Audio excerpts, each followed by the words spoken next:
Hello everyone and welcome to Archaeo Viking. Today is the third video I'm doing this year for the holiday of Juneteenth, the holiday commemorating the emancipation of African Americans from the brutal system of American chattel slavery. The subject of today's video is one of my favorite historical figures. It is on the remarkable life of Civil War hero and Black United States Representative Robert Smalls. So first, we are going to take a look at Smalls' early life. So Robert Smalls was born to an enslaved woman in Beaufort, South Carolina in 1839 CE.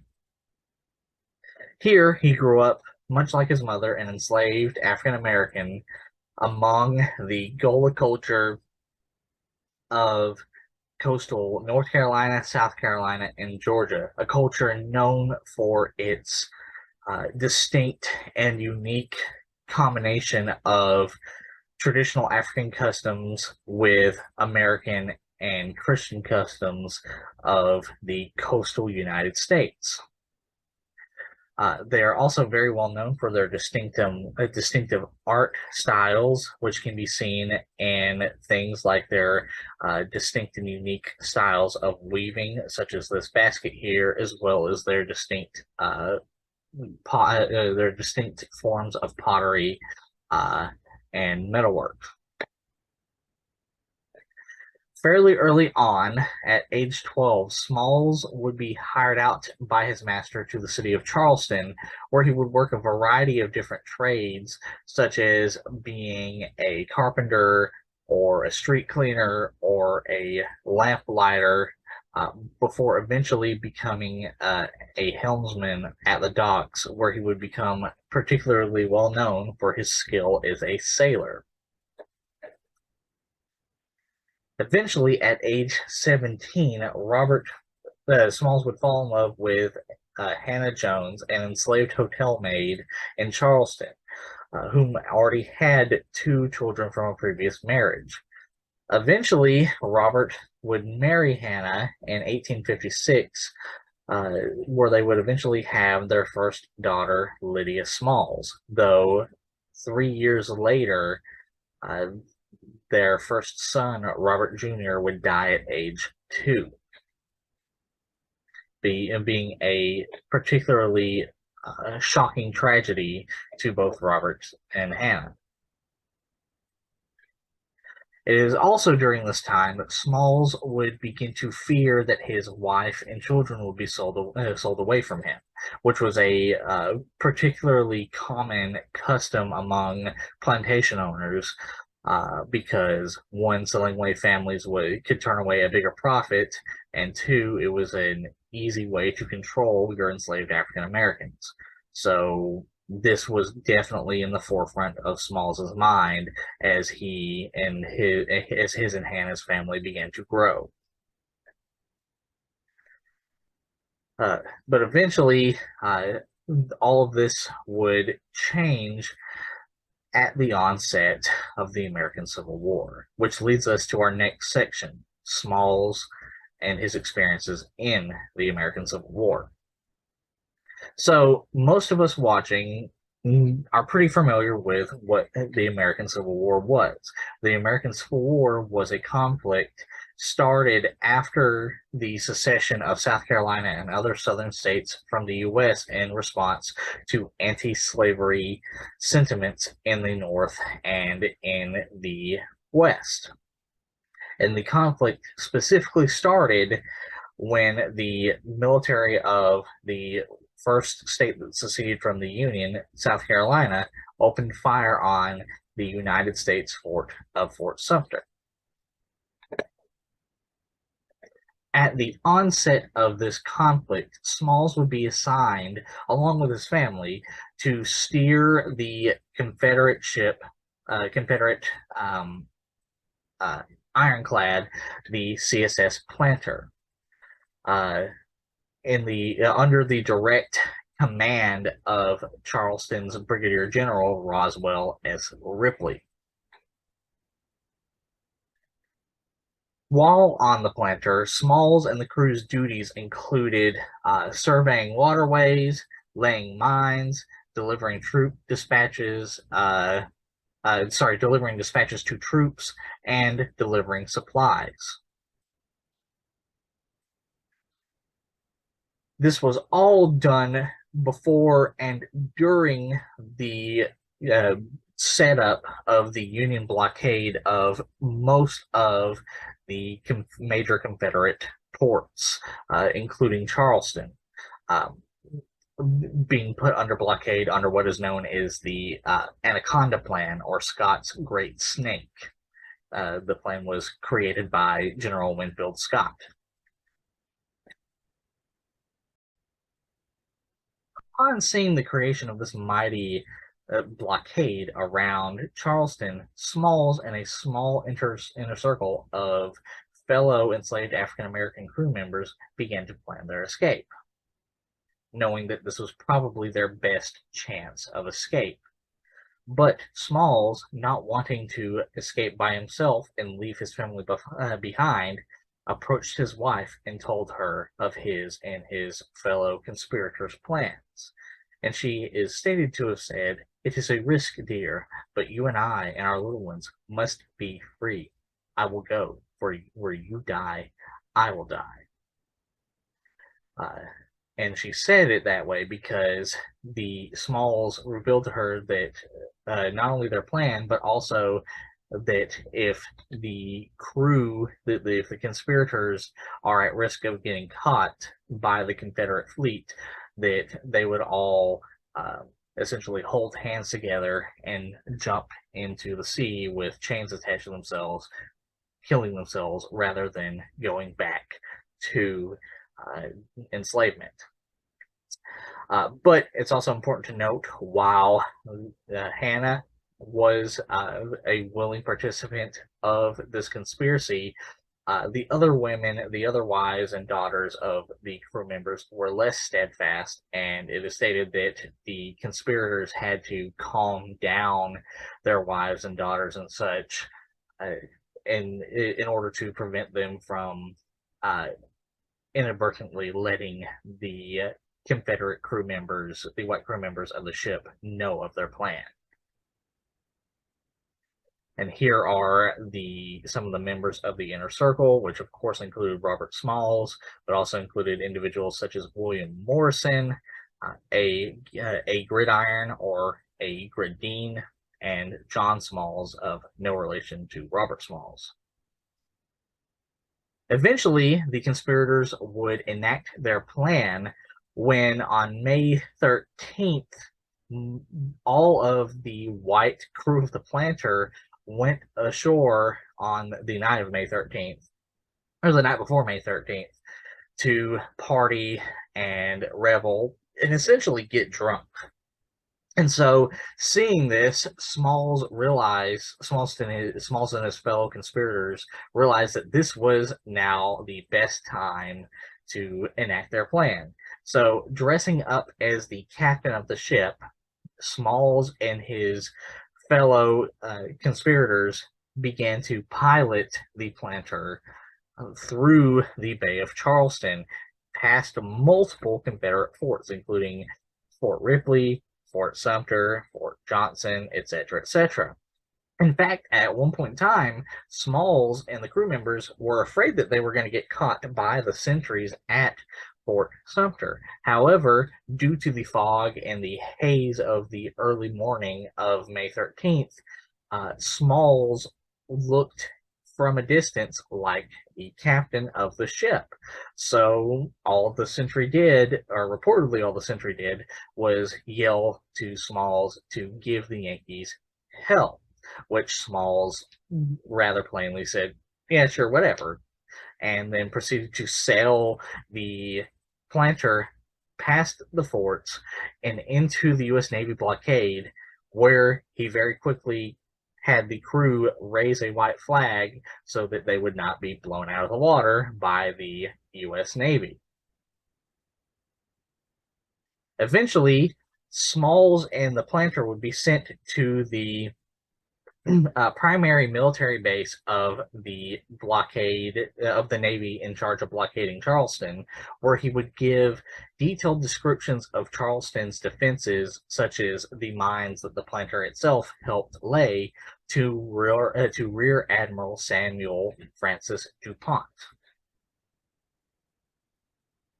And shortly after this, after giving all the information to DuPont and delivering the ironclad battleship, the Planter, to the U.S. Congress would pass a bill, awarding Smalls and his crewmen the prize money for the Planter at the request of DuPont. However, Smalls and DuPont, and actually many of the U.S. Navy officers who had helped Smalls eventually bring in the ironclad to their naval base, were all angered quite a bit by the fact that when it was eventually revealed that Congress actually sort of shortchanged Smalls and his crew on the value of the planter. They gave him, I think, like only 20% of what it was actually worth. Shortly after this, with encouragement from Major General David Hunter, Smalls would proceed to go to Washington with Reverend Mansfield French, hoping to persuade President Lincoln, and Secretary of War Edwin Stanton to permit black men to fight for the Union.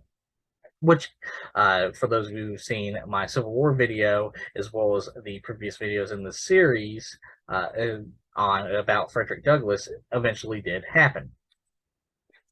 And once that happened, Smalls was made the pilot of the USS Crusader under Captain Alexander Rhind. While as the pilot of the Crusader, Smalls would participate in the Union Won Battle of Simon's Bluff, as well as the Confederate Won Second Battle of Pocotaligo, before eventually Smalls was transferred to the USS Keokuk to become its pilot in 1863. After being made the pilot of the Keokuk, Smalls would participate in the first naval assault on Fort Sumter in April 7th of 1863.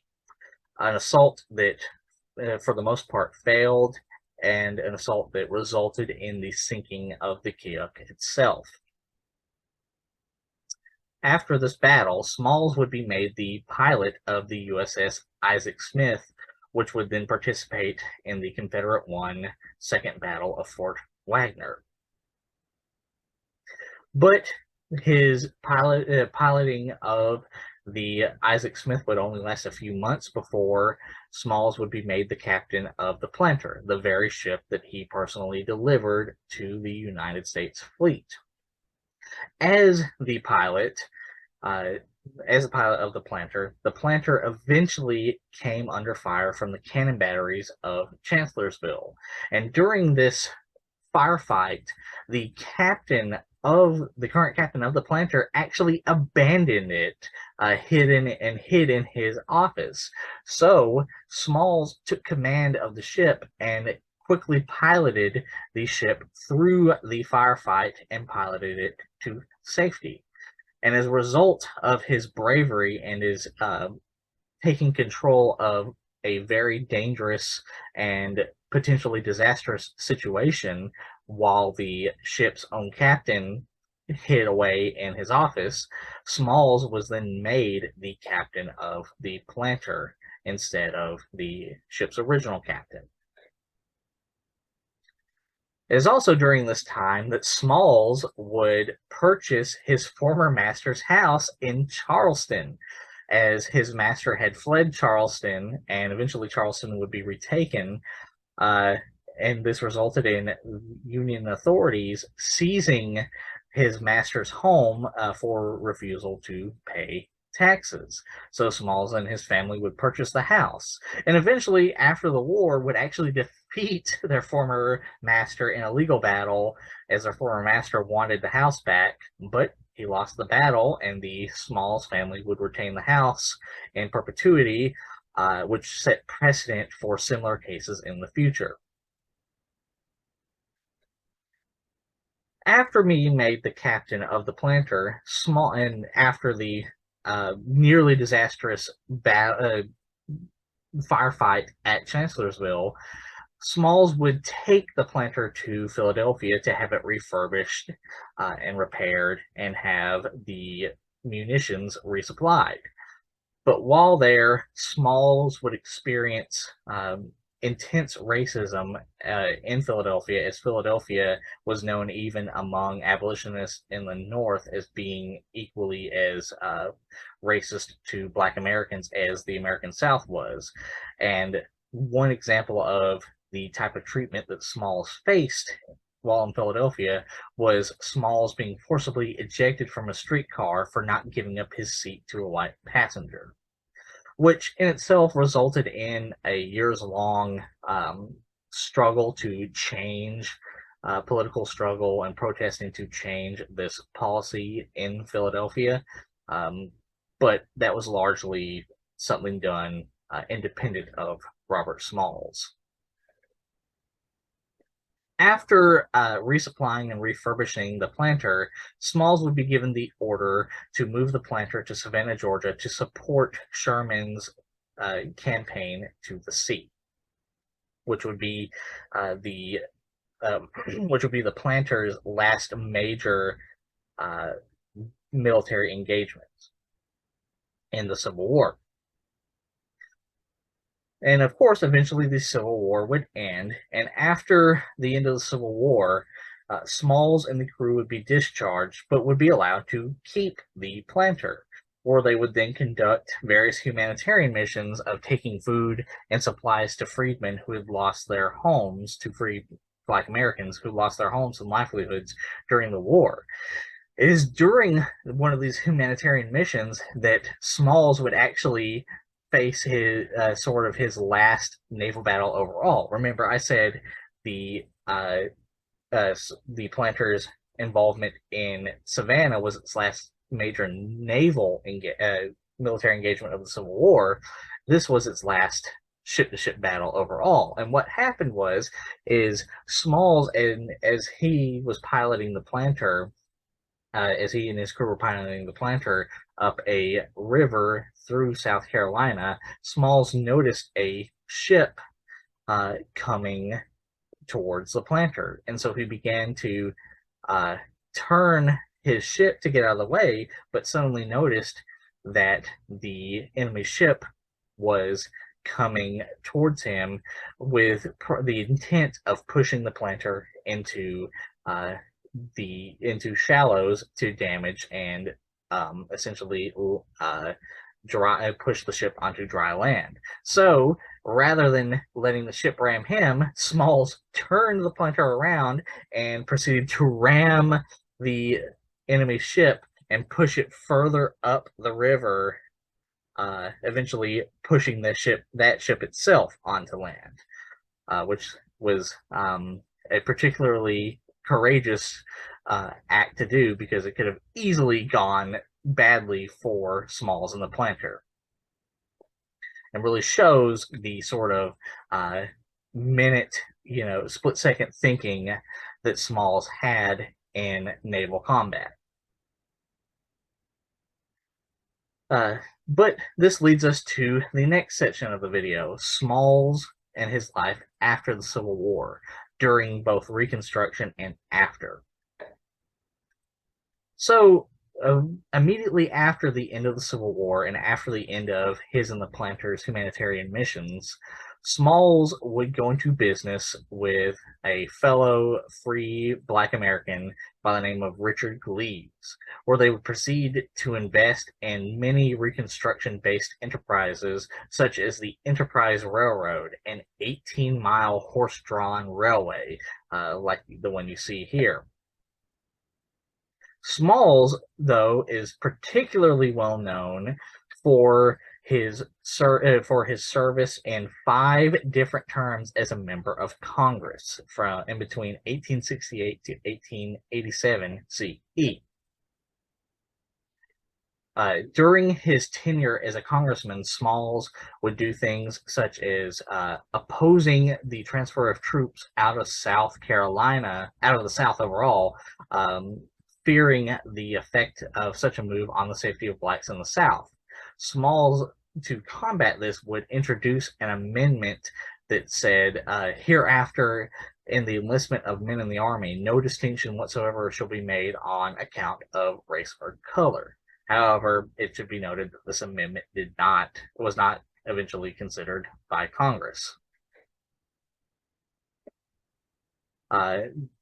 Though, while he did fight for civil liberties for Black Americans during his tenure in Congress, his time was not necessarily completely peaceful.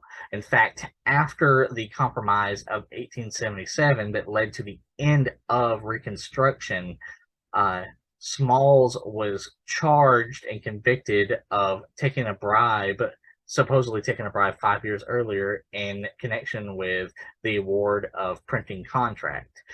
This was one of many different tactics and efforts to reduce African American political power in the years after, in the preceding years after the end of Reconstruction.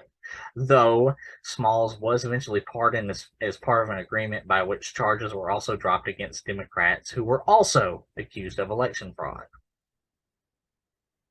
Though, unfortunately for Smalls, the scandals did definitely take a political toll, and Smalls would be defeated by Democrat George D. Tillman in the congressional election of 1878 CE, and again narrowly in the congressional election of 1880 CE. Though, despite losing the election of 1880 CE, he was able to successfully contest the 1880 result and regain his seat in 1882 CE. And in 1884, Smalls would be elected to fill a seat in a different district. And during this term, during this period, in Congress, he would support racial integration legislation.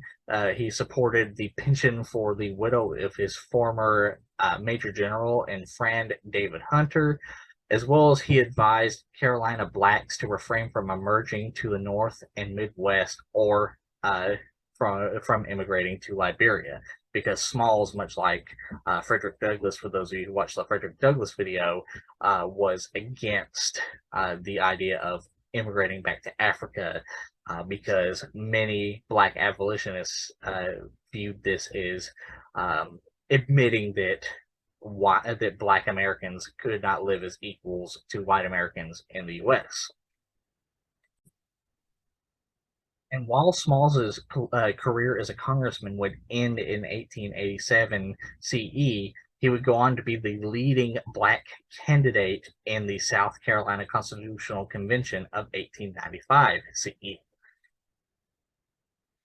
He would also, towards the end of his political career overall, not just his career as a congressman, would turn down an offer of being a colonel to a black regiment in the Spanish-American War, and would decline and turn down an offer of being appointed to the position of minister to Liberia. Smalls's final action as a community leader would be to stop a lynch mob from killing 2 black suspects for the murder of a white man. He would go on to pressure the mayor, saying that blacks he had sent throughout the city would burn down the town if the mob was not stopped. The mayor and the sheriff then stopped the mob. I can only imagine how that conversation went. We can't stop the lynch mob. Do you want your city burned down? But eventually, as all things do, the remarkable life of Robert Smalls had to come to an end. with Smalls dying of a combination of malaria and diabetes in 1915 CE. Which brings us to the last section of the video, the legacy of the great Robert Smalls. Well, for one thing, Smalls was survived by four children, 2 from Hannah's previous marriage and 2 from her marriage with Smalls, which in the family consists to this day. In fact, this image here is of the grandchildren of Robert Smalls, specifically the children of his eldest biological daughter, Lydia Smalls. Smalls is also to this day a heroic figure in South Carolina and is remembered in a variety of ways by South Carolina. In fact, he is celebrated and has a holiday every year in South Carolina dedicated to him. He has plaques and parks and historic sites dedicated to his life, and even has various art galas and plays and such dedicated to his life. Though it is important to note, outside of South Carolina, Robert Smalls is, unfortunately for him, relatively unknown. Which brings me to my last statement of the video. Let us get this man a movie. This man led such a remarkable life, such a heroic and brave life, and was a war hero. We have made movies about Robert E. Lee and other Civil War heroes. We've made movies even about the 54th Massachusetts, the movie Glory. But we have yet to recognize this man outside of his home state. We have yet to honor this man with a movie. So let us get this man a movie, because after all, he is a Civil War hero. He is a war hero overall. And what stories sell better than the stories of heroes? So with that ends this video. I hope you enjoyed it, and if you want to see me cover any of the subjects I mentioned in this video in greater detail, please feel free to leave a comment in the comment section, and remember to like, share, and subscribe.